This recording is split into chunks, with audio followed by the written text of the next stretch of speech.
మనుషులు నన్ను ఎవ్వరు బలపరచలేదు. కానీ ఎవరు బలపరచాలంటున్నారు పౌలు గారు? దేవుడే నన్ను బలపరిచాడు. హల్లెలూయా. దేవుడు బలపరిచాడు కనుక పాము కరిచినా కూడా నేను బ్రతికాను.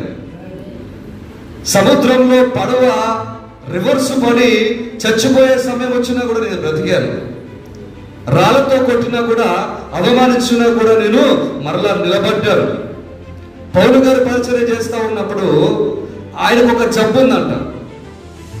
ఆయనకు ఉన్నటువంటి జబ్బును బట్టి దేవుని దగ్గర ఒకసారి ప్రార్థన చేశాడు, 2 సార్లు ప్రార్థన చేశాడు, 3 సార్లు ప్రార్థన చేశాడు. అనేకులకు పౌలు గారు ప్రార్థన చేస్తే రోగాలు పోతున్నాయి, దయ్యాలు పోతున్నాయి, చనిపోయిన వారు లేస్తున్నారు, కుటుంబాలు కట్టబడుతున్నాయి. అయితే ఈయనకున్నటువంటి జబ్బు విషయంలో ఎవరు ప్రార్థన చేయట్లేదు. అయితే తనకు తను ప్రార్థన చేసుకున్నాడు, ప్రభువా నాకు ఈ సమస్య ఉంది, ఈ జబ్బు ఉంది. ఏంటో జబ్బు అంటే నా కళ్ళలో నుండి అదే ప్రకారంగా ఊసి తోడుతూ ఉంటుంది, అదే ప్రకారంగా కన్నీళ్ళు వస్తూ ఉంటాయి.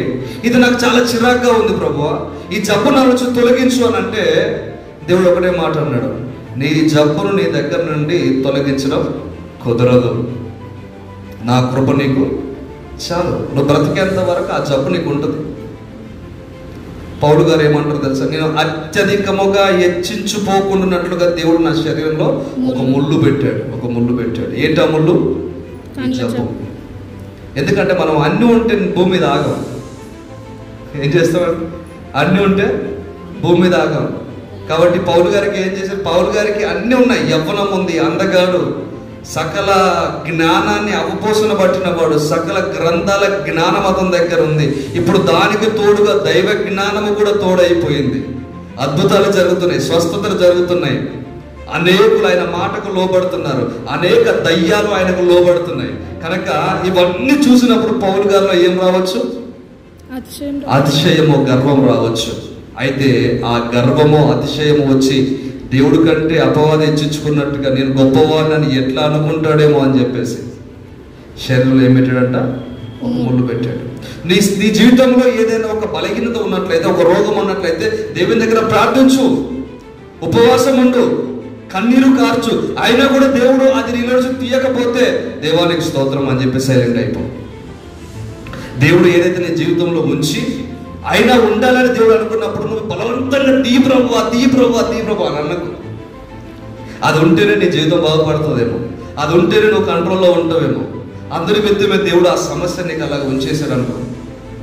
సో ఇంత సమస్య ఉన్నవాడు, ఇలాంటి రోగం ఉన్నవాడు కూడా పౌలు గారు ఏం చేస్తాడు తెలుసా? దేవుడు నన్ను బలపరిస్తే నేను ఏదైనా చేయగలుగుతానన్నాడు. ఎందుకు ఆ మాట అన్నారనంటే, మనుషులు ఈరోజు బలపరిచి రేపు తిడతారు. ఏం చేస్తారు? ఏమంటారు తెలుసా? ఆ రోజు చచ్చిపోయేటోడే అండి, నేను ఉన్నాను కనుక బతుకున్నాడు. ఈరోజు ఆ రోజు తినడానికి తిండి లేదు, కానీ నేను పెట్టిన ఫుడ్ను బట్టే బతికాడు, ఇప్పుడు బట్ట కట్టాడు, ఇప్పుడు అంతస్తులు కట్టాడు. నేను లేకపోతే వాడికి జీవితమే లేదు. ఒకప్పుడు నిజంగా బలపరిచిన వాడే, కానీ రాను ఏమైపోతుంది? మనసు మారుతుంది, మంచు నుండి చెడులోనికి వెళ్ళిపోతాడు. వెళ్ళిపోయి ఏమంటాడు తెలుసా?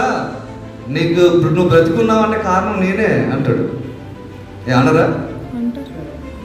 అంటారు. కనుక ఇంతకుముందు సిస్టర్ చెప్పినట్టుగా సత్యం తెలుసు మనకు. ఏంటో తెలుసా? మనిషి సహాయపడతాడు, మనిషి బలపరుస్తాడు. కానీ సర్వసత్యం ఏంటో తెలుసా? ఆ మనిషే మనల్ని ఒకనాడు ఏలివెత్తి చూపించి ముళ్ళుతో గుచ్చుతూ ఉంటాడు. సో అందుకే మనం ఏమనుకోవాలి తెలుసా?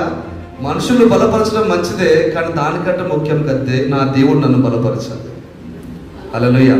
నా దేవుడు నాకు శక్తిని ఇవ్వాలి, నా దేవుడు నాకు ఆరోగ్యాన్ని ఇవ్వాలి, నా దేవుడు నాకు బలాన్ని ఇవ్వాలని మనం ఎప్పుడైతే కోరుకుంటామో ఆయన మనల్ని బలపరచడానికి చాలిన దేవుడు అన్నాడంట.